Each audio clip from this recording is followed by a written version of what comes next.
Hello friends, आज आपण February 2013 या वर्षातील नॉन ट्रेडिंग कन्सर्न या टॉपिकचे एक्झाम्पल पाहणार आहोत.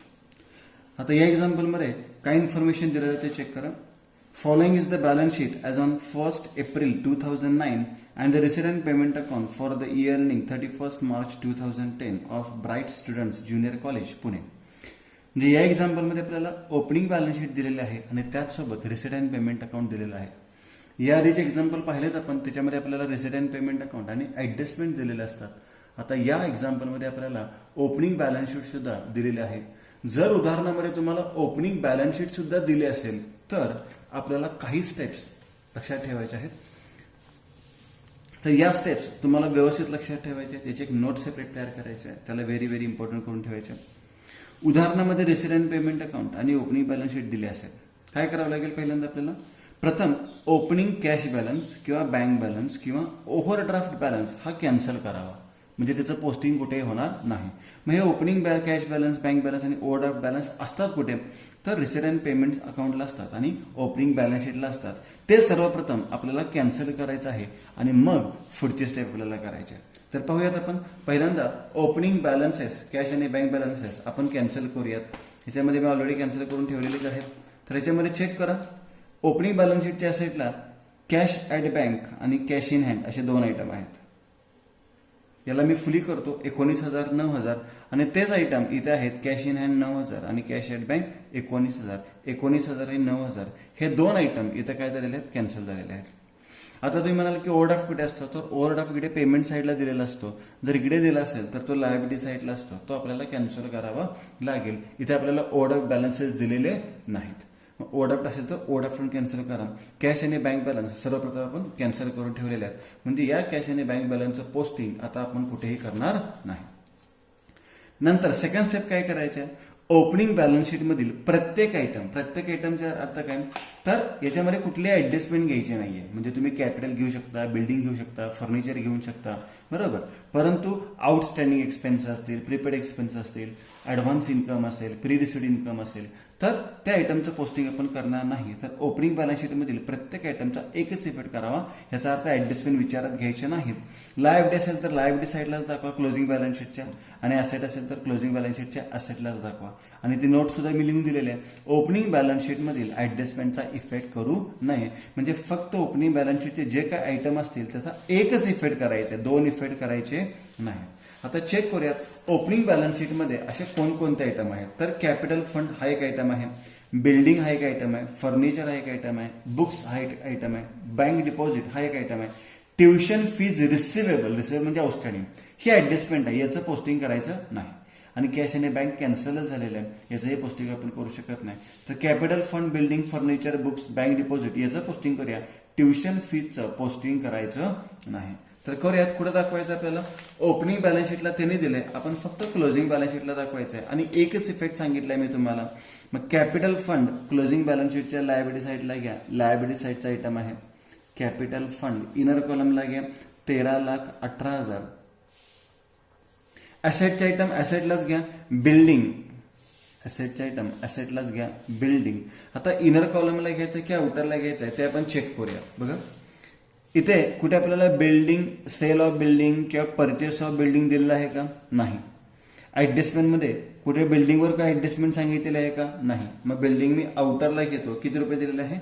10 लाख रुपये आहे अशी मी आउटरला घेतली, याच्यावर एकही ऍडजस्टमेंट नाही आहे.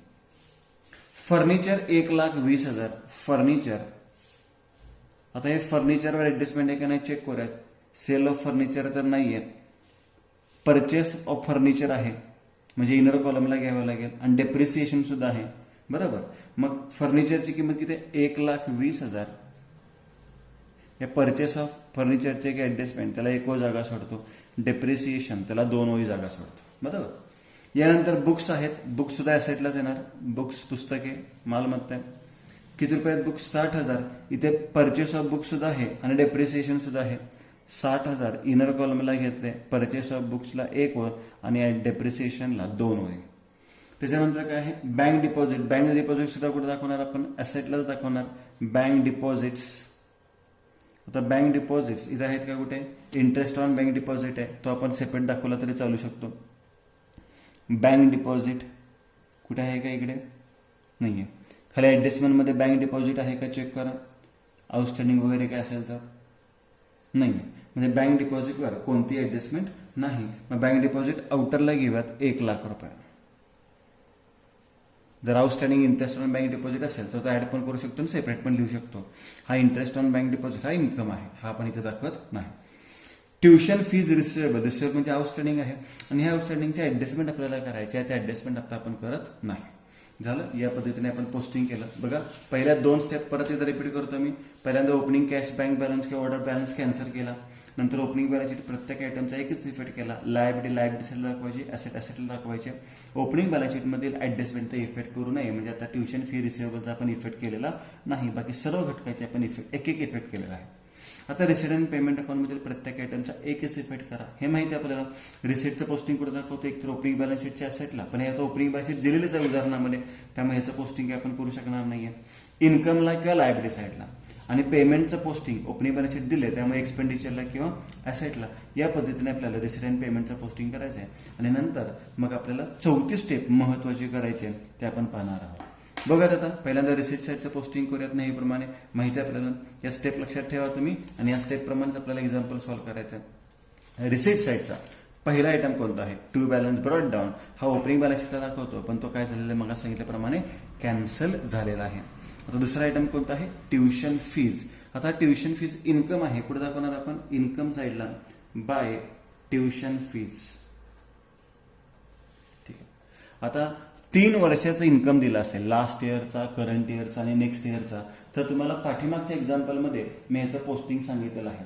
लास्ट इयरचा दिला असेल तर कुठं दाखवतो? करंट इयरचा दिला असेल तर कुठं दाखवतो? आणि नेक्स्ट इयरचा दिला असेल तर कुठं दाखवतो? तर पुन्हा एकदा तो स्टेप रिपीट करतो मी. रिसिट्स लास्ट इयरचे दिले असतील, करंट इयरचे दिले असतील आणि नेक्स्ट इयरचे दिले असतील. करंट इयरचे रिसिट्स इन्कमला दाखवतो आपण. मग लास्ट इयरचे कुठे दाखवतो? मागील वर्षाचं एन आहे, ओपनिंग बॅलन्स शीटच्या ॲसेटला दाखवतो. आणि चालू वर्षाच्या कुठे दाखवतो? मग ज्यादा पैसे मिळालेत म्हणजे देणं आहे, क्लोजिंग बॅलन्स शीटच्या लायबिलिटी साईडला दाखवतो. हे आपण पाठच करून घेतलं पाठीमागच्या लेक्चरमध्ये. पेमेंटचं पोस्टिंग याच पद्धतीने होतं, फक्त अपोजिट साईडला जाणार. लास्ट इयर, करंट इयर आणि नेक्स्ट इयर. करंट इयरचं कुठे येणार? मग इन्कम ऐवजी एक्सपेंडिचरला येणार, बरोबर. लास्ट इयरचं कुठे येणार? ओपनिंग बॅलन्स शीटच्या लायबिलिटी साईडला येणार. आणि नेक्स्ट इयरचं कुठे येणार? क्लोजिंग बॅलन्स शीटच्या ॲसेट साईडला येणार. या पद्धतीने आपल्याला पोस्टिंग करायचं आहे. बघा आता हा पॉईंट अत्यंत महत्वाचा आहे. ट्युशन फीज मागील वर्षाचे किती रुपये आहेत? 10,000.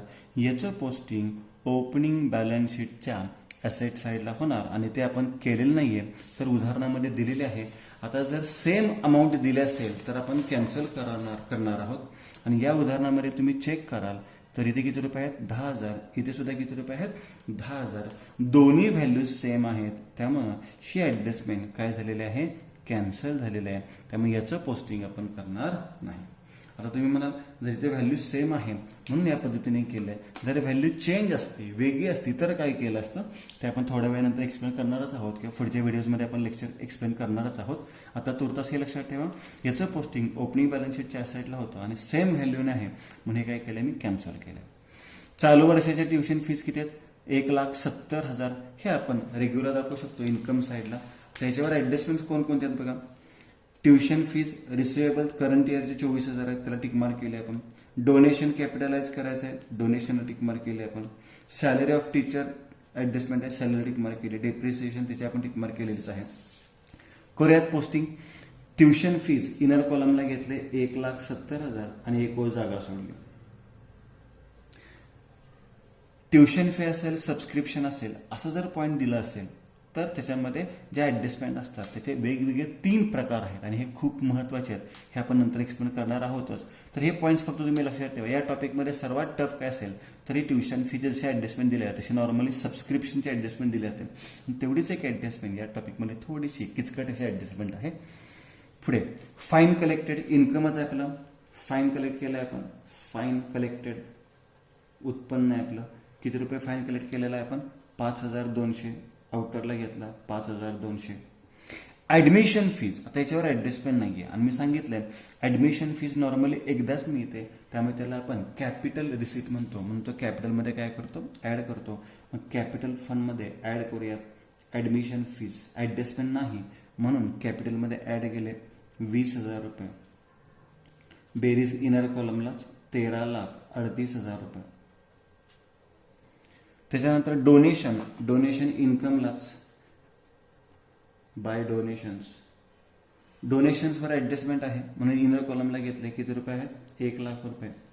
आता डोनेशन फॉर स्पेसिफिक पर्पज असतं, म्हणजे डोनेशन फॉर बिल्डिंग असेल किंवा डोनेशन फॉर इतर कुठल्या अदर पर्पजसाठी असेल तर ते आपण लायबिलिटी साईडला दाखवतो. हे फक्त डोनेशन आहे त्यामुळे इन्कमला दाखवले. इंटरेस्ट ऑन बँक डिपॉझिट, याचा आणि बँक डिपॉझिटचा संबंध आहे. ह्या बँक डिपॉझिटवरच इंटरेस्ट मिळाला, परंतु ते आपलं उत्पन्न आहे, ही ऍडजस्टमेंट नाहीये त्यामुळे तिकडे ऍड करायचं नाही, उत्पन्नच दाखवायचं आहे. Bye interest on bank deposit, bye interest on bank deposits. किती रुपये इंटरेस्ट ऑन बँक डिपॉझिट्स आहेत, 5,000 रुपीज, 5,000 रुपये. आता समजा याच्यावर ऍडजस्टमेंट असतील तर ती याच्यामध्ये सुद्धा ऍड केली असती आणि याच्यामध्ये सुद्धा आपण ऍड केली असते. फायनल अकाउंटमध्ये आपण हे पाहिलेलं ऍडजस्टमेंट, जर याच्यावर ऍडजस्टमेंट असते तर या दोन्ही ठिकाणी आपण ऍड करतो. यानंतर पुढचा आयटम आहे गव्हर्नमेंट ग्रांट, सरकारी अनुदान. आता सरकारचं जे अनुदान मिळालं हे रेव्हेन्यू सांगितलंय, रेव्हेन्यू म्हणजे इन्कमला दाखवणार. बाय गव्हर्नमेंट ग्रांट, सरकारकडून अनुदान मिळालं आपल्याला. किती रुपये मिळालेलं आहे, 2,00,000 रुपये. हे रेव्हेन्यू म्हणजे इन्कम आहे. या पद्धतीने आपण रिसीटचं नेहमीप्रमाणे पोस्टिंग केले, काही बदल केलेला नाही. रिसीटचं पोस्टिंग इन्कमला दाखवतो किंवा आपण कुठे दाखवतो, लायबिलिटी साईडला. आता याचं पोस्टिंग सर्व इन्कमला दाखवले आणि ऍडमिशन फी फक्त लायबिलिटी साईडला गेले. मग पेमेंटचं पोस्टिंग कुठे दाखवतो, एक्सपेंडिचरला किंवा ॲसेट्सला दाखवतो. पाहूयात आता सॅलरीज टू टीचर्स कुठे दाखवणार आपण, एक्सपेंडिचरला. To salaries to teachers inner कॉलमला घेऊयात आपण. किती रुपये आहेत, 1,80,000. त्याला टिक मार्क आहे, एक ओळ जागा सोडलेली आहे. सॅलरीज टू ऑफिस स्टाफ, एक्सपेंडिचरलाच खर्चच आहे तो सुद्धा. Salaries to office staff, salaries to office staff आउटरला घेऊयात आपण 30,000 रुपये खर्च आहे, आउटरला घेतला. बुक्स परचेस, आता बुक्स परचेस केलेत म्हणजे आपली काय आहे, मालमत्ता. आणि ही मालमत्ता कुठे दाखवतो आपण, ऍसेटला दाखवतो. मग ऍसेट साईडला बुक्समध्ये काय करूयात, ऍड परचेस म्हणू शकतो किंवा न्यू म्हणू शकतो.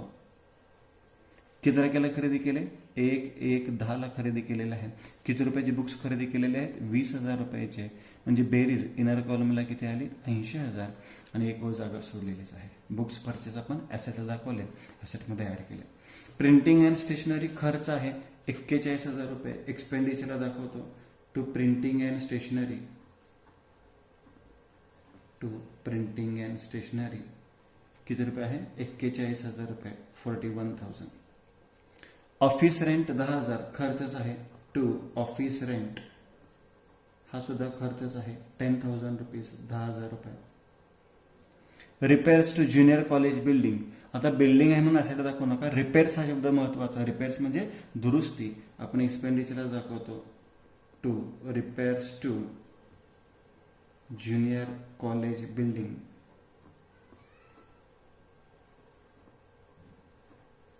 24,000 रुपये, हा सुद्धा एक्सपेंडिचर आहे, खर्च आहे. स्पोर्ट्स एक्सपेन्सेस खर्चच आहे. To sports expenses, sports equipment सांगितले असते तर मालमत्ता दाखवली असते, हे स्पोर्ट्स एक्सपेन्सेस आहे, खर्चच आहे, 8,600. अॅन्युअल गॅदरिंग एक्सपेन्सेस हा सुद्धा खर्चच आहे. To annual gathering expenses, to annual gathering expenses हा सुद्धा आपला खर्चच आहे, तो सुद्धा आपण एक्सपेंडिचरला दाखवला, 14,000 रुपये, 14,000 रुपीज. फर्निचर, आता फर्निचर ही काय आपली ऍसेट आहे. मग जुने फर्निचर दिलं असेल बॅलन्स शीटमध्ये, क्लोजिंग बॅलन्स शीटमध्ये, त्याच्यामध्ये प्लस परचेस म्हणू शकता, न्यू म्हणू शकता आणि तारीख आपण कंसामध्ये लिहितो, त्याचा उपयोग आपल्याला डेप्रिसिएशनसाठी होतो. 1/1/10 किती रुपयाचं फर्निचर परचेस केलंय, 80,000 रुपयाचं. याची बेरीज इनर कॉलमला घ्या, किती रुपयाला बेरीज, 2,00,000 रुपये आलेले आहे. आणि यानंतर बाय बॅलन्स कॅरी डाऊन, नेहमीप्रमाणे हे क्लोजिंग बॅलन्स आहेत. क्लोजिंग बॅलन्स शीटच्या ॲसेटला कॅश इन हँड आणि cash at bank, cash in hand आणि cash at bank. Cash in hand किती रुपये आहेत 2,600 आणि कॅश ॲट बँक किती आहेत 1,28,000 रुपये. या पद्धतीने आपण पोस्टिंग केलेलं आहे. बघा, रिसिप्टचं पोस्टिंग आपण इन्कमला दाखवलं आणि लायबिलिटी साईडला दाखवलं. पेमेंटचं पोस्टिंग आपण एक्सपेंडिचरला दाखवलं आणि कुठे दाखवलेलं आहे ॲसेट साईडला दाखवलेलं आहे. ही स्टेप नेहमीप्रमाणे याच्यामध्ये कुठलाही बदल आपण केलेला नाही. आता सर्वात महत्त्वाचा पॉईंट जो येतो तो हा येतोय की चौथी स्टेप काय करायची आहे तर ओपनिंग बॅलन्स शीटमधील ॲडजस्टमेंटचा एकच इफेक्ट करायचा आहे. आता नॉर्मली आपण आउटस्टँडिंग काय करतो चालू वर्षाचे ऍड करतो बरोबर. मग इन्कम असू दे एक्सपेन्सेस असू दे. ओपनिंग बॅलन्स शीट म्हणजे मागच्या वर्षीचा इफेक्ट आहे हा. मग चालू वर्षाचा आउटस्टँडिंग ऍड करतो तर मागील वर्षाचा आउटस्टँडिंग काय करतो आपण लेस अपोजिट करायचं. आणि prepaid pre received advance normally आपण काय करतो लेस करतो करंट इयरचे. मग लास्ट इयरचे काय करायचे ऍड करायचे. रिव्हर्स इफेक्ट म्हणतो त्याला आपण. म्हणजे लास्ट इयरचा आउटस्टँडिंग ड्यू असेल रिसिवेबल असेल तर लेस करा आणि लास्ट इयरचे प्रीपेड प्री रिसिव्ड ऍडव्हान्स किंवा पेएबल असेल तर काय करायचं तुम्हाला ऍड करायचं आहे. सॉरी इथे रिसिवेबल शब्द नको आहे, इथे शब्द हवा आहे पेएबल. इथे शब्द हवा आहे पेएबल. रिसिवेबल इकडे येणार आहे. रिसिवेबल असेल पेएबल असेल काय हरकत नाही, दोन्ही शब्द येतात त्याच्यामध्ये. तर प्रीपेड प्री रिसिव्ड किंवा ॲडव्हान्स असेल तर काय करायचं आपल्याला ॲड करायचं आहे. रिसिवेबल पेएबल दोन्ही शब्द इथे घेऊ शकता तुम्ही. तर ह्या ॲडजस्टमेंटचा एकच इफेक्ट करायचा आहे. पाहूयात आता ओपनिंग बॅलन्स शीटमध्ये आपल्याला काय दिलेलं आहे. ओपनिंग बॅलन्स शीटमध्ये दिले आहे ट्युशन फीज रिसिवेबल किती रुपये सांगितले 10,000 रुपये. जर या उदाहरणामध्ये आपल्याला हे इनर कॉलमचं डिस्ट्रीब्युशन दिलं नसतं, जर ट्युशन फी 1,80,000 दिली असती, मी काय सांगतो त्याकडे लक्ष द्या. ट्युशन फी किती रुपये दिली असती 1,80,000 दिले असते. हे इनर कॉलमचं डिस्ट्रीब्युशन दिलंच नसतं तर काय झालं असतं तर हे 1,80,000 आपण रिसिप्टला म्हणजे इन्कमला दाखवले असते बरोबर. आणि हे लास्ट इयरचं आउटस्टँडिंग आहे. रिसिवेबल म्हणजे आउटस्टँडिंग आहे. हे लास्ट इयरचं आउटस्टँडिंग आपण काय केलं असतं लेस केलं असतं बरोबर. रिसिवेबल असू देत किंवा पेएबल असू देत दोन्ही घेऊयात आपण. लास्ट इयरचं आउटस्टँडिंग काय केलं असतं लेस केले असते. किती रुपये लेस केले असते 10,000 रुपये लेस केले असते. 1,80,000 मधून 10,000 वजा केले किती राहिले असते मग 1,70,000. इथे अल्टिमेटली किती राहिले 1,70,000 रुपयेच राहिलेले आहेत. कारण की हे 10,000 रुपये काय झालेले आहेत कॅन्सल झालेले आहेत. दोन वेगवेगळ्या पद्धतीने तुम्हाला एक्झाम्पल देऊ शकतात. जर तुम्हाला डिस्ट्रीब्युशन दिलं नसेल तर ते लास्ट इयरचे 10,000 रुपये आपण इथून लेस करायचे आणि 1,70,000 राहणार. आता इनर डिस्ट्रीब्युशन दिलेलं आहे त्यामुळे आपण या पद्धतीने दाखवलं. थोडक्यात मी अजून एकदा एक्सप्लेन करतो. बऱ्याच विद्यार्थ्यांना याच्यामध्ये खूप कन्फ्युजन होण्याची शक्यता आहे. हळूहळू टप्प्याटप्प्याने ते तुमचं कन्फ्युजन दूर होईल. बघा मी काय सांगतोय त्याकडे नीट लक्ष द्या. मी एक पद्धत दाखवतो इथे. समजा इथं सांगितलं असतं टू ट्युशन फीज डायरेक्ट दिले असते 1,80,000 डायरेक्ट. इनर कॉलमचं डिस्ट्रीब्युशन दिलंच नसतं तुम्हाला. हे डिस्ट्रीब्युशन दिलंच नसतं. तर हे 1,80,000 तुम्ही कुठे दाखवले असते इन्कमला दाखवले असते बरोबर. इन्कम साईडला तुम्ही दाखवले असते बाय ट्युशन फीज. इनर कॉलमला 1,80,000 आणि लास्ट इयरचं आउटस्टँडिंग त्याने दिलं होतं किती रुपये 10,000 रुपये. हे तुम्ही काय केलं असतं लेस केलं असतं कंसात 0 म्हणजे लास्ट इयरचे 10,000 म्हणजे तुमचे डिस्ट्रीब्युशन वजाबाकी किती आली असती 1,70,000. हा फरक एक लक्षात घ्या. इथं मी डिस्ट्रीब्युशन सांगितलं त्यांनी दिलेलं होतं म्हणून तो कॅन्सल झाला. डिस्ट्रीब्युशन दिलं नसतं तर या पद्धतीने केलं असतं. आता मुलांचा प्रश्न असा येतो की समजा इथली जी रक्कम आहे ही 10,000च्या ऐवजी फक्त 5,000 असते तर काय केलं असतं. तर ते सुद्धा एक्सप्लेन करतो मी. रिसीट अँड पेमेंट अकाउंट हा पॉईंट अत्यंत महत्त्वाचा आहे. याकडे लक्ष द्या. टू ट्युशन फीज आणि खाली मी सांगितलं 8,9 8,9चे समजा मी सांगितले 8,000च 10,000 नाही सांगितलं. आणि 9,10 9,10चे सांगितले 1,72,000 म्हणजे आउटरला किती आले 1,80,000 बरोबर. हे काहींचे डिस्ट्रीब्युशन या पद्धतीने केलं. आता मी याचं पोस्टिंग इन्कम साईडला कसं दाखवणार तर याचं पोस्टिंग सिंपल आहे. इन्कम साईडला कसं दाखवायचं आहे ते लक्षात घ्या. पहिली गोष्ट म्हणजे आपल्याला डिस्ट्रीब्युशन दिलेलं आहे बरोबर. डिस्ट्रीब्युशन दिलं असेल तर आपण कॅन्सल करतो. हे लक्षात घ्या. डिस्ट्रीब्युशन दिलं असेल तर काय करतो आपण कॅन्सल करतो. त्यामुळे फक्त करंट इयरचा ट्युशन फी इथे येणार बाय ट्युशन फीज. करंट इयरची किती आहे 1,72,000. आता मागील वर्षाचे 10,000 रुपये आहेत हे यातून वजा नाही करणार आपण तर काय करणार सांगतो मी. मागील वर्षाचे आउटस्टँडिंग किती रुपये होते? 10,000 रुपये होते. मागील वर्षाचे येणे 10,000 रुपये होते, त्यापैकी मिळालेत किती? 8,000 रुपये मिळाले. म्हणजे अजूनही आपल्याला किती रुपये येणं आहे? 2,000 रुपये येणं आहे. मग 2,000 रुपये येणं आहे म्हणजे कुठे दाखवणार आपण? क्लोजिंग बॅलन्स शीटच्या असेटला आउटस्टँडिंग ट्युशन फीज किती रुपये दाखवणार आहे? 2,000 रुपये दाखवणार आहे. ह्या पद्धतीने याचे इफेक्ट केले जातील. जर तुम्हाला वेगवेगळ्या टाईपने एक्झाम्पल दिलं असेल तर थोडक्यामध्ये मी सांगण्याचा तुम्हाला प्रयत्न केलेला आहे. लक्षात आलं तर ठीक, नाही तर पुढच्या एखाद्या एक्झाम्पलमध्ये 1,000 पॉईंट आला तो पुन्हा आणखी चांगल्या पद्धतीने मला एक्सप्लेन करता येईल. तर झालं, या पद्धतीने आपण रिसीट अँड पेमेंटचं पोस्टिंग केलं आहे. आता सर्वात शेवटी काय करायचं आपल्याला? ओपनिंग बॅलन्स शीटच्या ॲडजस्टमेंटचा एक फिट करायचा होता, तो कॅन्सलच झाला ऑलरेडी, त्यामुळे याचं पोस्टिंग काहीच होणार नाही आत्ताच्या एक्झाम्पलमध्ये. आता शेवटी दिलेल्या ॲडजस्टमेंटचे प्रत्येकी किती इफेक्ट करायचे आहेत? 2 इफेक्ट करायचे आहेत. आणि ते आपल्याला माहिती आहेत, शेवटी दिलेल्या सगळ्या ॲडजस्टमेंटचे आपल्याला 2 इफेक्ट करायचे आहेत. ते करूयात आता. करूयात ॲडजस्टमेंटचे 2 इफेक्ट. आता करंट इयरच्या ट्युशन फीज आउटस्टँडिंग आहेत किती रुपये? 24,000. करंट इयरचं आउटस्टँडिंग नेहमी काय करतो आपण? ॲड करतो. करंट इयरचे सगळे ॲडजस्टमेंट आपल्याला माहिती आहेत. करंट इयरचे 24,000 रुपये ॲड केले. बेरीज आउटरला किती आली? 1,94,000. पहिला इफेक्ट ॲड इन इन्कम आणि दुसरा इफेक्ट कुठे दाखवतो? Balance sheet asset side. Outstanding tuition fees किती रुपये? आउटस्टँडिंग ट्युशन फीज आहेत 24,000 रुपये. डोनेशन RPB कॅपिटलाइज करतो म्हणजे काय करतो आपण? इन्कममधून लेस कॅपिटलाइज. रक्कम त्यांनी सांगितलेलीच नाहीये म्हणजे फुल व्हॅल्यू घेतो आपण. फुल व्हॅल्यू म्हणजे 1,00,000 रुपये कॅपिटलाइज करायचे. पहिला इफेक्ट लेस फ्रॉम इन्कम, दुसरा effect add in capital plus donations 1,00,000 रुपये आणि बेरीज इनर कॉलमलाच ठेवूयात 14,38,000 रुपये. यानंतर पुढचे ॲडजस्टमेंट आहे salary to teachers is outstanding ₹12,000. Outstanding expenses आहे. आउटस्टँडिंग इन्कम असू दे, एक्सपेन्स असू देत, ॲडच करतो आपण. प्लस आउटस्टँडिंग किती रुपये? आउटस्टँडिंग एक्सपेन्सेस आहेत 12,000 रुपये. बेरीज आउटरला आली 1,92,000 रुपये. पहिला इफेक्ट ॲड इन एक्सपेन्सेस, दुसरा effect balance sheet liability side. Outstanding salaries to teachers 12,000 rupees, 12,000 रुपये. यानंतर पुढचा आयटम कोणता आहे? डेप्रिसिएशन. आता डेप्रिसिएशन 20% बुक्सवर आहे आणि 10% फर्निचरवर आहे.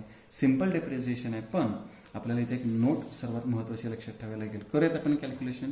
बुक्सवर किती टक्के करायचं? 20% लेस डेप्रिसिएशन ॲट 20%.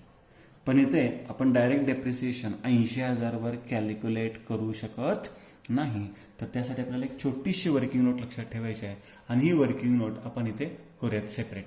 लक्ष द्या आता सर्वांनी व्यवस्थित. ही वर्किंग नोट आपण इथे करायची आहे. तर पहिल्यांदा मी कशाची करतो? बुक्सची करतो. बुक्स आणि ॲडिशन म्हणजे परचेस केलेली. बरोबर, 2 आहेत ना बुक्स, मागच्या वर्षीचे आणि चालू वर्षाचे. ओपनिंग बॅलन्स किती होता? 60,000 आणि ॲडिशन किती होते? 20,000. गुणिले किती टक्के सांगितलंय? 20%. 20%. ओपनिंग बॅलन्स तर नेहमी फुल इयरचा घ्यायचा असतो. ओपनिंग बॅलन्स तर नेहमी कसा घ्यायचा असतो? फुल इयरचा. 60,000चा 20% किती रुपये येणार? 12,000 रुपये. पण ॲडिशनवर मात्र फुल इयर म्हणायचं नाही. एकतर 12 month, 9 month, 8 month, 6 month, 3 month, even 0 month सुद्धा येऊ शकतो.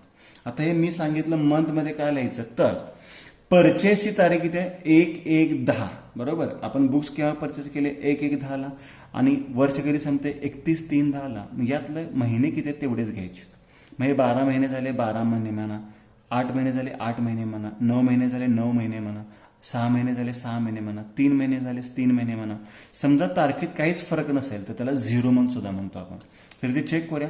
1/1/10 ते 31/3/10 म्हणजे किती महिने झाले? 3 महिने. मग इथे काय लिहिणार आपण? 3 मंथ्स. मग 20,000चा 20% किती रुपये आला? 4,000 एका वर्षाचा. 6 महिन्याचा किती आला? 2,000 आणि 3 महिन्याचा किती आला? 1,000 रुपये. म्हणजे डेप्रिसिएशन किती रुपये आलेलं आहे? 13,000 रुपये. मग हे डेप्रिसिएशन आपण यातून काय करतो? लेस करतो. 13,000 रुपये. आउटरला किती रुपये आले? 67,000 रुपये. ठीक आहे. आता सेम तशीच ॲडजस्टमेंट आपल्याला कशावर करायची आहे? फर्निचरवर करायची आहे. मग इथं लिहितो मी फर्निचर. पहिल्यांदा आपण कशावर काढतो? ओपनिंग बॅलन्स आणि नंतर आपण कशावर घेतो? ॲडिशन. फर्निचरचा ओपनिंग बॅलन्स किती आहे? 1,20,000 गुणिले किती टक्के आहे? 20%. 1,20,000चा 20%, 1,20,000चा 20% कंसामध्ये काय लिहिणार आपण? फुल इयर, पूर्ण वर्षाचा किती रुपये येणार आहे? 24,000. बरोबर. आता ॲडिशन किती आहे बघा? ॲडिशन आहे 80,000. 80,000चा किती टक्के? 20%. आता इथे तारीख चेक करायची आपल्याला. तारीख इथे 1/1/10 सेम तारीख आहे, वेगळी तारीख पण असू शकते, पण 1/1/10 आणि इथे 31/3 इथे किती महिन्याचा कालावधी आला? 3 मंथचा. मग इथे लिहितो मी 3 मंथचा. प्रत्येक सेम कालावधी असतो असं काही नाही आहे. 80,000चा 20% किती रुपये आला? 16,000. बरोबर. 6 महिन्याचा किती आला? 8,000 आणि 3 महिन्याचा किती आला? 4,000 रुपये. म्हणजे एकूण डेप्रिसिएशन 24 आणि 4 किती रुपये येणार आहे? 28,000 रुपये. मग इथून लेस करूयात आपण. लेस डेप्रिसिएशन ॲट 20% किती रुपये डेप्रिसिएशन येणार आहे? 28,000 रुपये. आणि वजाबाकी आउटरला आली 1,76,000 रुपये. बरोबर. डेप्रिसिएशनचा पहिला इफेक्ट लेस फ्रॉम ॲसेट आणि दुसरा इफेक्ट कुठे दाखवतो? एक्सपेंडिचरला. टू डेप्रिसिएशन ऑन अंडरलाईन केली. पहिल्यांदा कशावर डेप्रिसिएशन आकारलं आपण? फर्निचरवर आकारलं. किती रुपये डेप्रिसिएशन आलं? 28,000 रुपये. त्याच्यानंतर कशावर डेप्रिसिएशन आकारलं? बुक्सवर आकारलं. बुक्सवर किती आलं? 13,000 रुपये. आणि याची बेरीज आपण आउटरला घेतली 41,000 रुपये. या पद्धतीने आपण सर्व एक्झाम्पल सॉल्व्ह केलेलं आहे. आता नेहमीप्रमाणे पहिल्यांदा इन्कम अँड एक्सपेंडिचर क्लोज करा. तुमचं सरप्लस आला तर कॅपिटलमध्ये ॲड करा. डेफिसिट आला तर कॅपिटलमधून लेस करा आणि बॅलन्स शीट काय करायचे आहे? टॅली करायचे आहे. एकदा एक्झाम्पल सर्व चेक करून घ्या. चला, पहिला असेल. आता त्याच्यामध्ये एक थोडीशी ते व्हॅल्यू चुकलेली आहे. 1,76 नाही पाहिजे, इथे 1,72,000 रुपये वजाबाकी हवे. 1,72,000 वजाबाकी. क्लोज करूया. आता सर्व एक्झाम्पल चेक करून झालं असेल. पहिल्यांदा आपण income and expenditure account close करतो. इन्कम अँड एक्सपेंडिचरची कोणती बेरीज जास्त वाटते आपल्याला? तर एक इन्कम साईडची बेरीज जास्त वाटते. ती बेरीज किती रुपये आलेली आहे तुमची चेक करा. 4,04,200. 4,04,200. आता त्यातून रिसिप्टचे एक्सपेंडिचरचे सगळे आयटम वजा करायचे आणि ते वजाबाकी आपल्याला मिळणार आहे 43,700. या बेरीज वजाबाकीसाठी मी जास्त वेळ घालवणार नाही. त्याला आपण म्हणतो to excess of income over expenditure. To excess of income over expenditure. Star करूयात, अंडरलाईन करूयात. कंसात याला आपण काय म्हणतो? सरप्लस असं म्हणतो. आणि हा सरप्लस कॅपिटल फंडमध्ये काय करतो आपण? ॲड करतो 43,600 रुपये. मग कॅपिटल फंडची बेरीज आउटरला घेऊयात. किती रुपये आली मग? 14,81,600. 14,81,600. आणि बॅलन्स शीट आपण टॅली करूयात. इकडची बेरीज येते 14,93,600 आणि इकडची बेरीज सुद्धा तेवढीच आली पाहिजे. ती चेक करा तुम्ही. 14,93,600 रुपये येते का? ही चेक करूया. हे 1,72 आहेत, लक्षात ठेवा. 10,00,000, 1,72,000, 67,000, 1,00,000, 2,600, 1,28 आणि 24,000. म्हणजे टॅली कितीने झाले? 14,93,600. या पद्धतीने आपल्याला एक्झाम्पल सॉल्व्ह करायचं आहे. लक्षात घ्या. जर उदाहरणामध्ये आपल्याला ओपनिंग बॅलन्स शीट सुद्धा दिली असेल तर आपल्याला या स्टेप व्यवस्थित लक्षात ठेवायच्या आहेत. या स्टेप तुम्ही पाठ करून ठेवायच्या आहेत. या स्टेप खूप महत्त्वाच्या आहेत आणि एक्झाम्पल सॉल्व्ह करायचं. तर एक्झाम्पल एकदा व्यवस्थित चेक करा. ह्या ज्या नोट आहेत त्या व्यवस्थित लिहून ठेवा. आणि याच्यामध्ये मी सांगितलं की सर्वात टफ ॲडजस्टमेंट म्हणू शकता किंवा थोडीशी कन्फ्युजन करणारी जर ॲडजस्टमेंट असेल तर ती ट्युशन फी किंवा सबस्क्रिप्शन या टाईपची ॲडजस्टमेंट आपल्याला सर्वात अवघड जाते. मग त्याचे 2 ते 3 प्रकारचे एक्झाम्पल्स आहेत ते आपल्याला पाहिजे आहेत नंतर. तर त्याचं प्रॅक्टिस फक्त थोडंसं करून ठेवा. सेम व्हॅल्यूला तर काहीच प्रॉब्लेम नाही आहे. जर वेगवेगळ्या व्हॅल्यूज आल्या तर त्याच्यामध्ये आपल्याला बदल करावा लागतो. थँक्यू.